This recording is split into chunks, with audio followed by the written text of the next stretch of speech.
If you're ready to ditch the calendar chaos and actually create some structure with your time, become a time management boss, all the things, today we are actually diving into time blocking your calendar part 2, where we are going to actually schedule out how to actually fill out your calendar for success so you don't feel like there's certain things falling apart in your business or in your family time or in your personal time. It all gets to go on the calendar and it all gets to be structured in a way that's going to work for you in your life. So let's do it.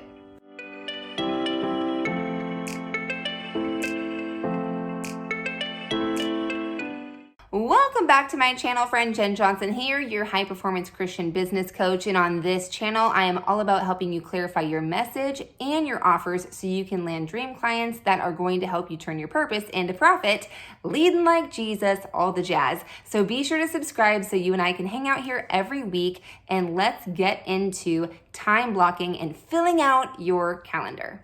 If you happen to miss last week's episode where I help you fill out the actual categories for your calendar, you're actually going to want to pause this and go watch that first. I'll put it up here for you so you can check that out, because you want to have your calendars in place before we actually start filling out and categorizing everything on the actual calendar, when you're doing it and how often you're doing it and all of that jazz. So be sure to check that out if you haven't yet, and then I'll meet you right back here when you're done. But if you did watch it, that's awesome, because I'm going to turn my screen around right now. We're going to dive into how to actually start putting things on the calendar, scheduling, when it gets done, how often it gets done, all of that jazz. And we're going to be using all the categories that you created. So let's do it. Also, stay tuned till the end of the video, because I'm going to give you some additional hacks and tips for you to be your most productive and amazing self. So don't miss it. As you can see, there's already calendar categories here. It's technically a bunch of different calendars, but it's all on one Google Calendar. And it's just allowing you to block out different categories of what you want to be scheduling on your calendar. Again, if you missed setting up all of these calendar categories on the last video, I'm going to link it here again. Be sure you watch that, because this is going to make streamlining your calendar so much easier so you don't miss anything in your business, in your life. Everything gets scheduled, so everything gets done. So be sure to check that out. If you already have it completed, now we can dive into actually time blocking within these different categories. Now, when creating a calendar, what I like to do is I like to work off of the week view. It's really easy to do it this way. Now, the key to success when it comes to your calendar is being consistent as much as you can. Now, you don't want to be boring and in a same routine, same stuff, different day. But there is specific things that go on in your business that should happen daily, that should happen weekly, that should happen monthly. Same thing with your family time, scheduling the hours in which you're going to be working and all of that. So let's just go, because we're getting ready to go into the 1st of September here tomorrow. What I always start with is personal and family time, because family and personal come first. You got to take care of yourself. You can't pour from an empty cup, and your family comes before business. So really knowing when your family times are, when you're taking care of yourself, when you're fueling yourself is going to be really important, because then you're going to see all the white space you have left over to fill everything else in. Now let's start with your personal calendar. It's important that you fuel yourself up, you get things on the calendar to take care of you, to ensure you're setting your mornings up for success. Now, something for me that I suggest you have is a really good start to your day, whether that's a quiet time, a Bible study, whatever that looks like for you. Currently, with the new school year and the kids being home for school, I'm really, with them and getting them ready and doing all of the things. So by 8 o'clock, I can actually start my quiet time. So that's where I would put my quiet time. Now, this may be a different time for you. It's totally up to you. You're the creator of your schedule, which is a beautiful thing. So what I'm going to do is I'm actually going to save this, but what we want to do is we want to go into it, and we want to have this repeat weekly, Monday through Friday. My weekends will look a little different because I'll probably sleep in a little longer, so the timing might be different. So I usually just focus on Monday through Friday for my work time, for my personal time, all the things that stay consistent during the week.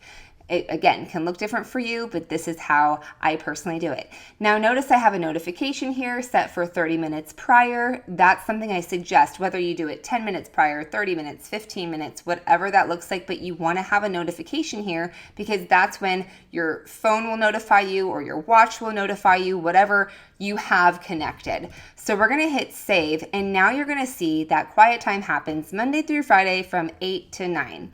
Now, the next thing that I want to put on my calendar is my family time. So when does that start for you? Like, when do you get to shut down and just be done with work? Now, keep in mind, sometimes you might pull late nights and things like that if you're, launching a new program or something. I get it. But for the most part, like, when does family time start for you? So let's say that it starts at 5 o'clock for you. So we'll put family time. We're going to change this to not be personal. We're going to change it to family time. And I could have just hit more options, but I'll just go in here and edit it. And I'm going to put this as well Monday through Friday. Again, you can add a notification and set that for 30 minutes. So that way you can prepare yourself to wrap up for your work day, and it's going to let you know when to be done. Now, obviously it's not from 5 to 6. Let's actually go back in and let's figure out what time are the kids winding down and getting ready for bed per se, right? So let's just say 8:30. We're going to change this for all events moving forward. So now here's your family time. It's also important that you commit to when you're actually going to be going to sleep, because you want to start your day off for success. And in order to start your day off for success, you got to start with the hours at night that you're actually resting. So for me, I like to, at least be winding down in bed by 10. So we can do bedtime here, and more options will take us to weekly, Monday through Friday. And we'll just put that as a 10 o'clock. We'll just keep it as an hour. It's fine. You can go till the next morning if you want, but I just put it as a little note. And again, that's personal, so we're good there. Hit save. So now you can start to see we're building out, the infrastructure of what, your day-to-day does look like in terms of just things you want to commit to every day. And now we have, your coaching clients, those are going to show up as they're filling that out. Or if you're just scheduling it personally, you're going to put that in the white space. Now, what I suggest with your coaching calendar is that you pick specific days to coach. So you're not just saying, here's my calendar, Monday through Friday, pick a time, anytime, right? You want to actually say, hey, on Wednesdays and Mondays are my coaching days, and these are the hours that I coach. So for me, all my clients are either on Tuesdays or Thursdays. Those are my coaching days where I designate that time for my clients. And a lot of my clients are really filling up my full Thursday. So I have maybe a couple on Tuesday, which means I have extra room to do other things. But ultimately, my first commitment to those days are going to be my coaching clients. So just know that once you set up your automated calendar for that, and as they start filling out their appointments, that will autofill on here. And again, I'll do a video about that. So be sure to subscribe so you don't miss it. So let's just now move over to your business calendar. So thinking about, when do you actually start working? Okay. For me, I typically have 5 to 6 hour days. So I start at 11. And so that would be my business time. Now, what you're doing between those hours of business to family time just really depends on what you're committed to creating each day. But there are some things that you get to get done in your business on a daily basis, right? So one of those things for me is my power hour, where, you get on social, you get connected, you're, connecting with other people, working with other people, or networking, whatever that looks like for you. So I'm going to create a power hour, and that would be Monday through Friday for my business. And that would be for at least an hour, and you get to decide, like, what are those tasks going to be. So every weekday, Monday through Friday, we're going to save that. Boom, there it is, power hour. Now, as you can see, I do have some white space in between quiet time and my power hour. So obviously we are going to, do either workout, get ready, whatever the rest of your morning routine is going to look like. So let's just say you're working out, and that's going to be Monday through Friday. Let's do more options here. And you're at least moving 30 minutes a day. Can you commit to 30 minutes a day of movement? So we're gonna put personal, and that's gonna be workout and save. Then obviously you wanna spend some time eating and getting ready. So you could put eat / let's spell it right, get ready. And I'm on a typing rule today. Then we're going to go, that's still personal, more options, and this would be Monday through Friday. So this would be 9:30 to 10:30 per se. So really figuring when are you starting your day with your quiet time and your personal time, and when are you committing to your actual day of work. So you're going to start putting the actual income producing activities all within this space, whether that's connecting with clients or creating content. And so you're going to work that needle. Now, lastly, you're going to use your editorial calendar for pieces of that as well. Now, with my editorial calendar, I typically will create and set all day type pieces as well. And that's where your editorial calendar is going to come into play, because your editorial calendar is really what are you posting, when, where are you publishing it, so you can get into a routine. Again, if it's not scheduled, it's not going to get done. So let's just do a sample of what this could look like. So let's say with your editorial calendar, you like doing IGTV. And you like doing IGTV every Monday. So we'll go to more options. We're going to put this as your editorial. And every Monday, I typically will just set it for all day, but it's going to repeat weekly on Monday, because it's just going to depend on when it's the best time to post on Instagram. So I just make this a major note that every Monday an IGTV would post, right? So we would set that. You would add a notification. Again, you could do it the day before, because we're doing this as a full day, all of that. So however you want to set the notification for that, and then hit save. So what's cool, when we look at the month view, you're going to see that every single Monday IGTV is taking place right here. So that is how you would want to work on your editorial calendar as well. So let's go back to the week view and let's do another example. Let's say, for me, I'm switching my YouTube calendar to where I want to start posting and publishing my videos on Wednesdays. So let's say I want to do that here as well. So we're going to do YouTube. And that's going to be my editorial calendar.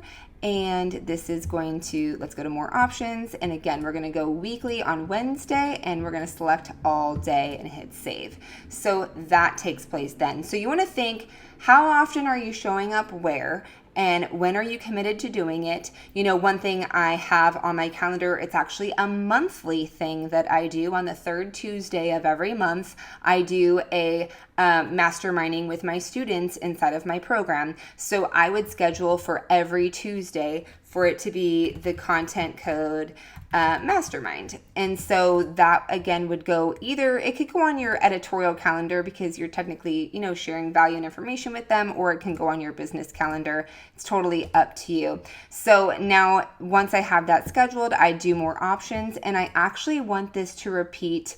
Let's just say I was doing it on the first Tuesday of every month. So it would be monthly on the first Tuesday of every month. So there's different ways that you can schedule, so that way you can stay consistent. Again, I do this actually at a specific time. So I would put, 12 o'clock p.m. to 1 o'clock p.m. and then save that. So now that's going to show up every single month on the first Tuesday.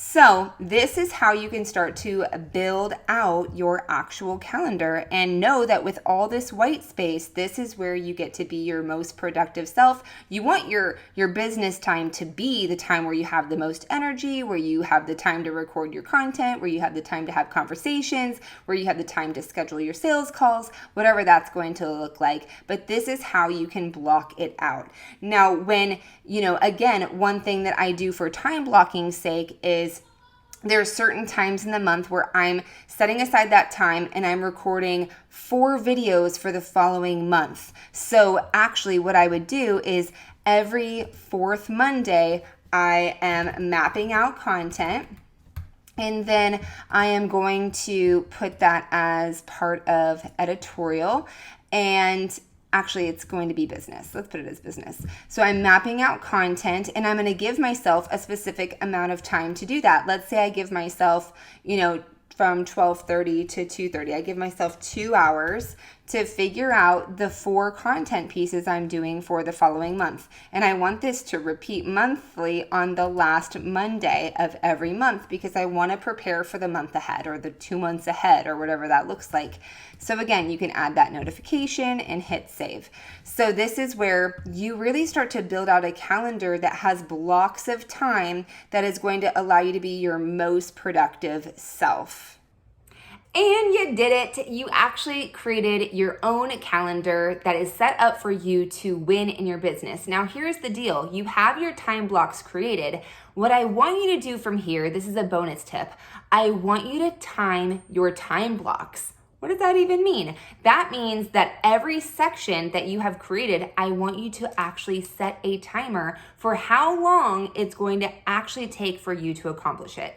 See, a lot of times we underestimate how much we can get done in a year, but overestimate how much we can get done in a day. And so when you can really sit down and time yourself doing an activity, you're gonna notice A, how distracted you get and how much you may actually move away from the actual task at hand, and B, how long it's actually taking you to get it done because of those distractions. So you can start to really focus when you have an actual physical timer in front of you that is timing you on an actual task to keep you focused, to keep you on point, so you don't start getting the squirrel mentality going. That way you start to become more effective in your work. You start getting things done a lot faster, hence saving you time. So this little guy is it's called a timer cube. I got it off of Amazon. There's different ones. This one has a 10, 30, 50, and 60 minute timer. And so you can actually set this and go against the clock. I guarantee you, when you set a timer for a task, you're going to work so diligently and stay focused. And you'll, again, start to notice when you start to drift or get distracted. So this will keep you on point. Now, some people ask, can I just use my phone timer? You can, but again, notice every time you go to your phone, there's another distraction waiting behind that timer. So if you could keep yourself off of your phone and actually have a physical timer in front of you, it's going to remind you to actually time yourself, and it's going to keep that distraction at bay. Now, I'm a very big fan of something called the Pomodoro technique, and that's basically where you do these 15-minute tasks. You do 3 or 4 15-minute tasks in a row, then you take a 20-minute break, but you're taking 5-minute breaks in between each 15-minute task. Now, you can do that with any time that you want to allot for yourself. It's important that you know whatever task is coming up, that you give yourself enough time to actually complete it, and know that if you're giving yourself too much time, you'll start to be able to gauge how long it's really taking you to get those tasks done. Now, another question that I get often is, Jen, what if I put something on my calendar and then I don't get it done that day? It's okay. This is not the time for you to go into self-beat up and feel like a failure. Look, life happens. Just this past Friday, I was gonna record all 4 of my videos for the following month, but I'm doing it today, which is Monday, because we got sick. Our family was sick over the weekend, and that just happens, right? That doesn't mean that I don't get to record these videos. It doesn't mean that this falls off of my calendar. It just means I get to renegotiate with myself when I'm committed to getting it done. So give yourself some grace during this process. You will become more diligent. You will create better habits as you do this, but don't forget, life does happen and the unexpected does show up. Just Commit to yourself that you're still going to keep the things that you're committed to on your calendar. They may just be moved around a little bit sometimes, and that's okay. Now, if you notice this happening frequently where you keep moving things, I also want you to ask yourself, what's getting in the way? What is really holding you back from actually getting the task done? Because it's one thing that an unexpected life event happens, but it's another when you find yourself in resistance to doing the work because you're afraid of failure or you're scared to actually get out of your comfort zone. So you always want to be really connected to what's holding you back when you find that something on your to-do list that you know is really important keeps getting pushed back. So comment below, are you committed to time blocking? Not only is this going to allow you to be more accountable, productive, and organized, it's going to allow you to really track your progress, successes, and wins. So I encourage you to get started today, and I can't wait to hear how it works for you. This method is really going to help you create a scrapbook of your journey so you can see what it is you're accomplishing, what's moving the needle, and how you can rinse and repeat these processes by time blocking it out. And if you'd love to get into conversation with more coaches and content creators just like yourself looking to lead like Jesus and turn purpose into profit, definitely be sure to join my free Facebook community, Your Creator's Corner. This is where over 1,000 Christian entrepreneurs congregate every single day, and we dive into the deep-seated things that come with being a business owner and how you can really go out there and lead with integrity, with faith, and really create what it is God's calling you to do in the world. So outside of that, my friend, thank you for tuning in. Keep the faith, impact the world, and I'll see you next week.